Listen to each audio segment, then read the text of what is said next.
Mail-order bride thought she was marrying a poor farmer. Then she saw what he truly owned. Eliza Harper sat quietly by the window of the moving train, her hands folded tightly in her lap. Outside, the world rushed past in long stretches of dry land and distant hills. She had never traveled this far before, and everything felt strange. But she had no choice. Back home, life had changed too quickly. After her father passed away, the small house they lived in no longer felt safe. The neighbors who once smiled at her now looked away. The bills kept coming, and the money slowly disappeared. Eliza tried to stay strong, but each day became harder than the last. That was when she found the letter. It was an advertisement in a newspaper, slightly wrinkled and easy to miss. It said, "A farmer in the West seeks a wife. Honest life. Hard work. No riches promised." At first, she almost laughed at it. Marry a stranger? Travel across the country to live on a farm? It sounded foolish. But as days passed, the idea stayed in her mind. The man, Thomas Hale, had written a short but honest letter. He did not try to impress her. He did not promise comfort or wealth. He only spoke about a simple life and the need for companionship. There was something about his honesty that felt real. And so, with a heart full of fear and a small bag of belongings, Eliza made her decision. Now, as the train slowed down near her destination, her heart began to beat faster. What if she made a mistake? What if he was not the man he claimed to be? She took a deep breath and reminded herself. She had already come this far. The train finally stopped with a loud hiss. People began to step down one by one. Eliza followed, carefully holding her bag. The station was small and quiet. Dust moved with the wind, and only a few people stood around. Everything felt unfamiliar. She looked around nervously. Then she saw him. A tall man stood a short distance away, holding his hat in his hands. His clothes were simple, just as he had described, but there was something different about him. He stood straight, calm, confident, not like a man who was struggling to survive. Their eyes met for a brief moment. Thomas Hale stepped forward. "Miss Harper?" he asked gently. Eliza nodded. "Yes, that's me." He gave a small, polite smile. "I'm Thomas." There was no awkwardness in his voice, no hesitation. He seemed sure of himself in a quiet way. He took her bag without asking too many questions, as if he had already decided to take care of things. "Long journey?" he asked. "Yes," Eliza replied softly. "Very long." He nodded, understanding. They walked together toward a wagon waiting nearby. It was simple, but well kept. The horse looked strong and healthy.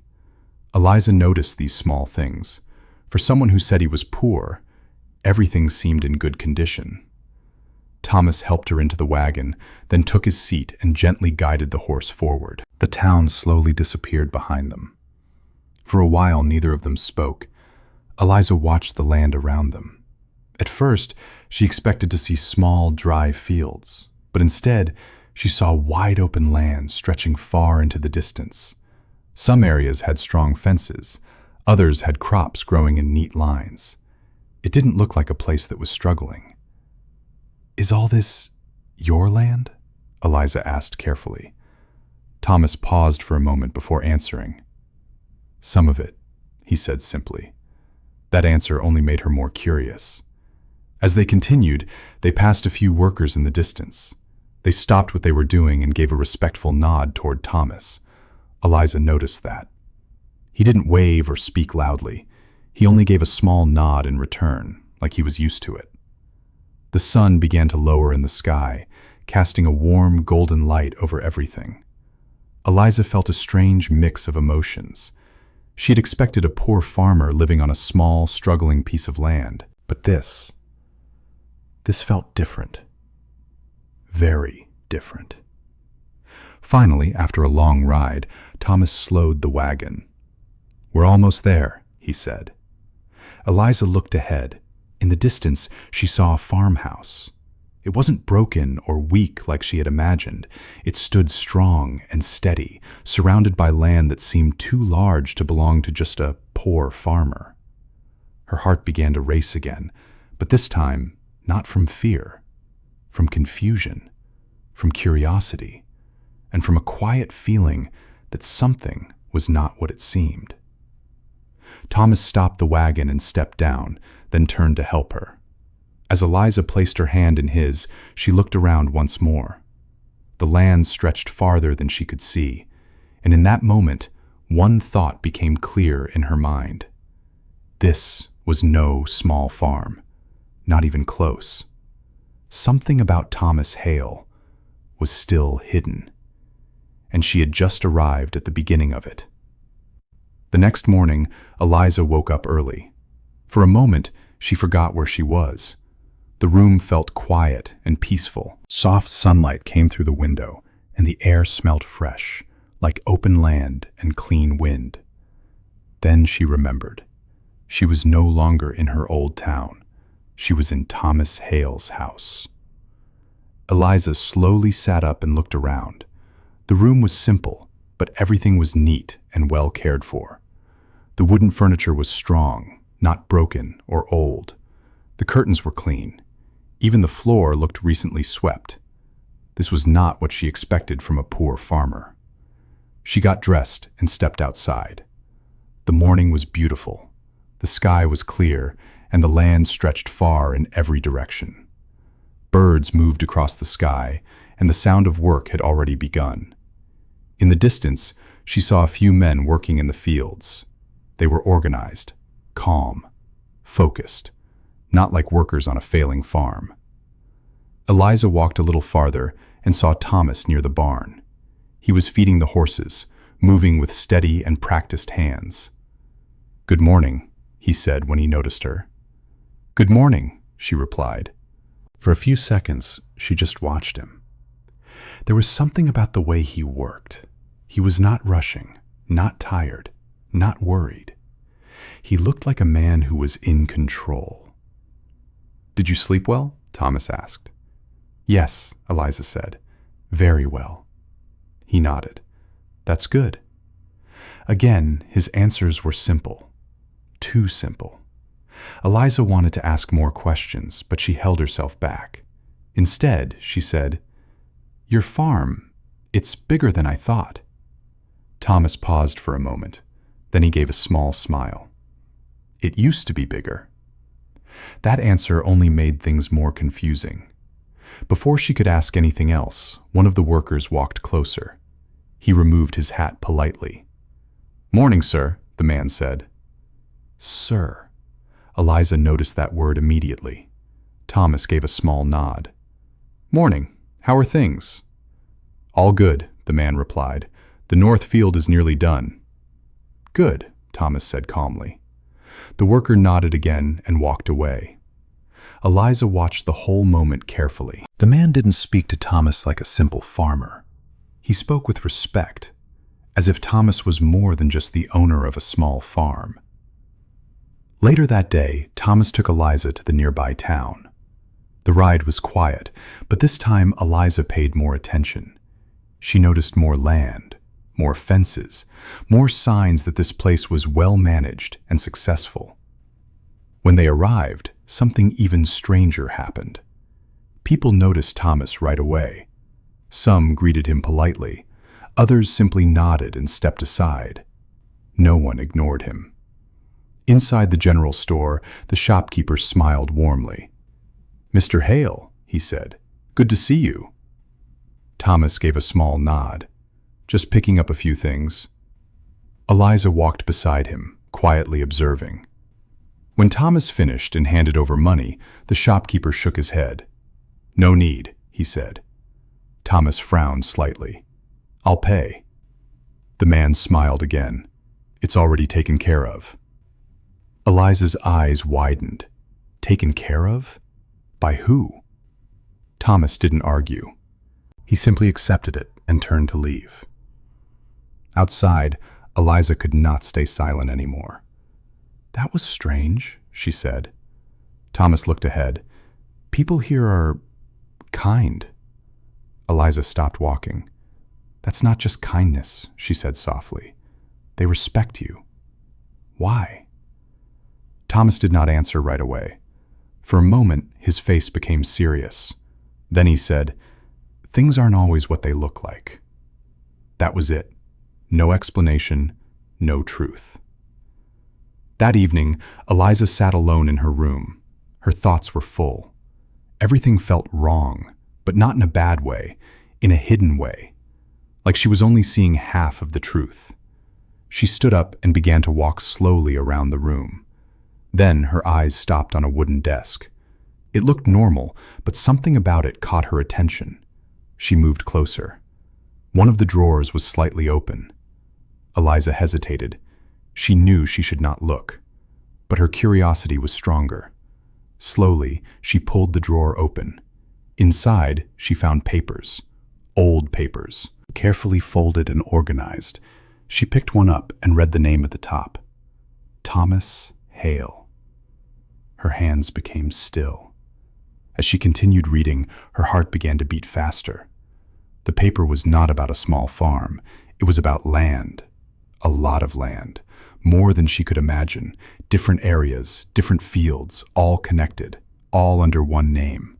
Thomas Hale. Eliza stepped back slowly. Her mind was racing. Why would he say he was poor? Why would he hide something this big? She looked down at the papers again. This was not a small secret. This was something much larger, something important, something hidden on purpose. Eliza gently placed the papers back and closed the drawer. But now, everything had changed. She was no longer confused. She was certain. Thomas Hale was not telling her the truth. And whatever he was hiding, it was bigger than she ever expected. Eliza could not sleep that night. She lay in bed, staring at the ceiling, her thoughts moving faster than ever. The papers she had seen in the drawer kept coming back to her mind again and again.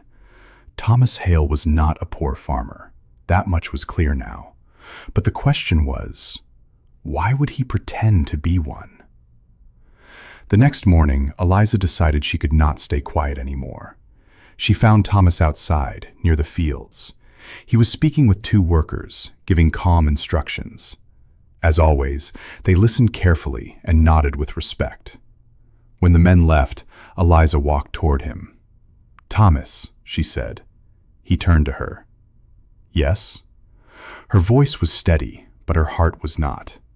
"We need to talk." He looked at her for a moment, then nodded. "All right." They walked a little away from the fields, where it was quiet. The wind moved gently across the land, and the sky was wide and clear. Eliza took a deep breath. "I saw the papers," she said. Thomas did not react right away, but his silence said enough. "You're not poor," Eliza continued. "This isn't a small farm.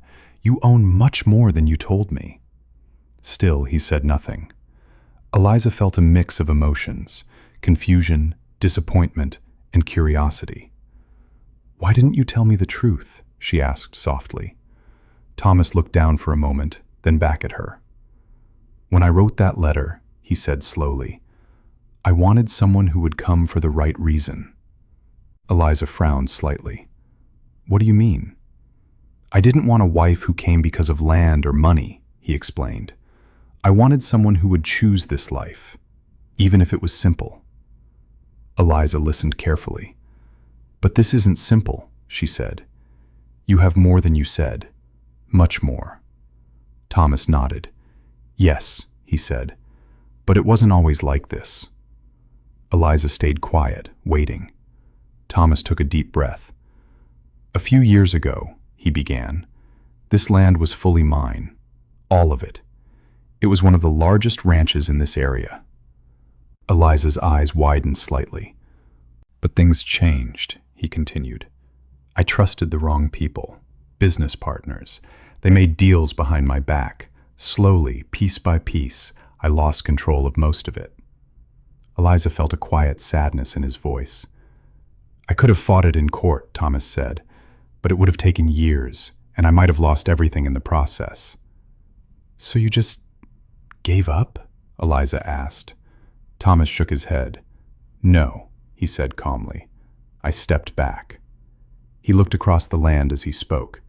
I kept a small part, enough to start again, quietly, slowly. I began to buy back what was taken from me, not all at once, not loudly, just piece by piece. Eliza looked around again. Now everything made sense. The land, the workers, the respect people showed him.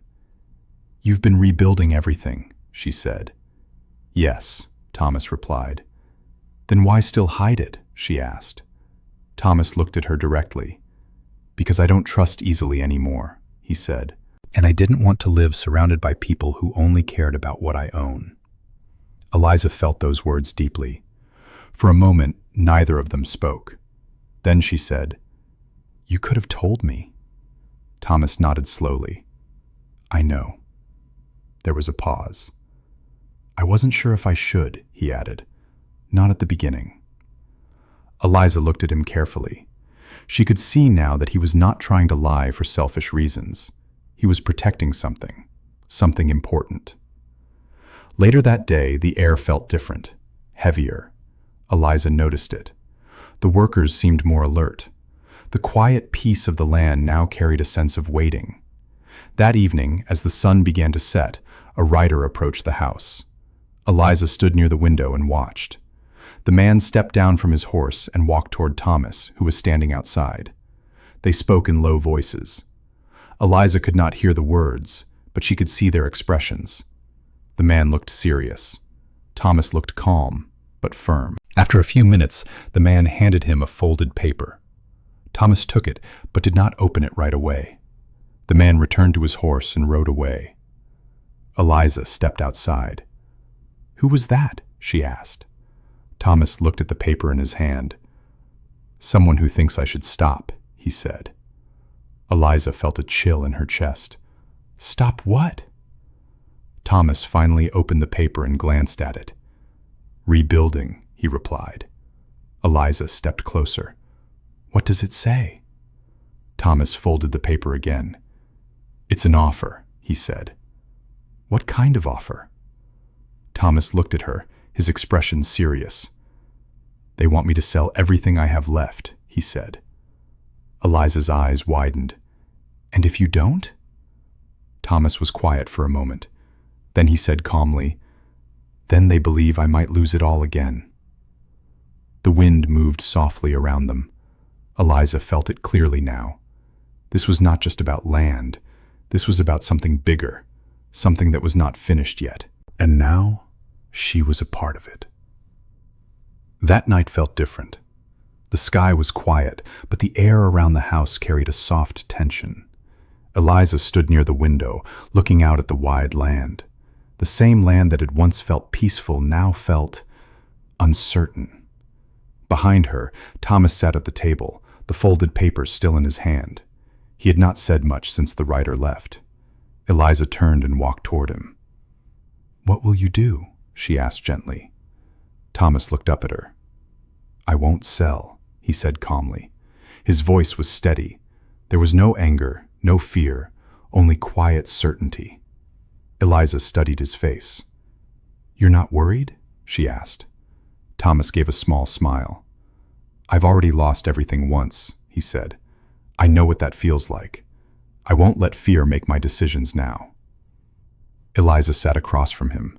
For the first time she saw him clearly, not as a stranger, not as a farmer, but as a man who had been tested and had chosen to stand strong. Why didn't you fight back before? She asked. Thomas leaned back slightly. I thought I needed to hold on to everything, he said. The land, the name, the control. But when I lost it, I realized something. Eliza listened closely.